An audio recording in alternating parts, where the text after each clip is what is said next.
అక్షరంబు వలయు కుక్షి జీవనులకు అక్షరంబు జిహ్వ కిక్షు రసము. అక్షరంబు తన్ను రక్షించుగావున అక్షరంబు లోక రక్షితంబు. ఈ లోకంలో అందరికీ చదువు కావాలి. చదువు నాలుకకు చెరుకు రసం వంటిది. చదువు మనల్ని రక్షిస్తుంది కాబట్టి మనం చదువుని రక్షించాలి. విద్య యొక్క ప్రాధాన్యతను భర్తృహరి గారు ఇలా అన్నారు.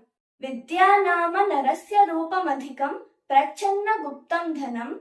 విద్యా భోగకరి యశస్సుఖకరి విద్యా గురూణాం గురుః. విద్యా బంధుజనో విదేశగమనే విద్యా పరాదేవత. విద్యా రాజ సుపూజ్యతే నహి ధనం విద్యా విహీనః పశుః. మానవులకు విద్యనే అందం. అది అతనికి రహస్యంగా దాచిపెట్టిన ధనం వంటిది. ఎప్పుడు కావాలంటే అప్పుడు అక్కడకు వస్తుంది. విద్యనే సకల భోగములను, కీర్తిని, సుఖమును కలుగజేస్తుంది.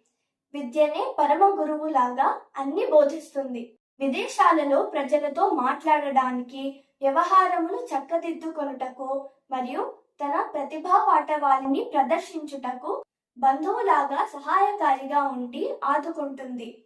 విద్య దేవతలందరిలోనూ ఉత్తమమైన దైవం. రాజుల చేత గౌరవింపబడేది విద్య మాత్రమే. అందుకే విద్వాన్ సర్వత్ర పూజ్యతే అంటారు. అందుకే విద్య లేని వాడు వింత పశువు అని జనబాహుల్యంలో వాడుకలోనున్న నానుడి. ఇదే శ్లోకాన్ని ఏనుగు లక్ష్మణ కవి గారు తేట తెలుగులో ఇలా అన్నారు. విద్య నిగూఢ గుప్తమగు విత్తము రూపము పురుషాలికిన్. విద్య యశస్సు భోగకరి విద్య గురుండు విదేశ బంధులున్. విద్య విశిష్ట దైవతము విద్యకు సాటి ధనంబు లేదిలన్. విద్య నృపాల పూజితము విద్య నెరుంగని వాడు మర్త్యుడే. Knowledge is certainly a man's greatest beauty. It is a safe and hidden treasure. It provides prosperity, fame, and happiness.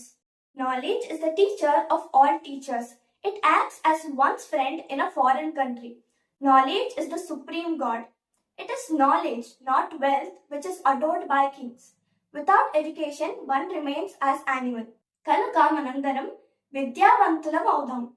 విద్యను రక్షించుకుందాం.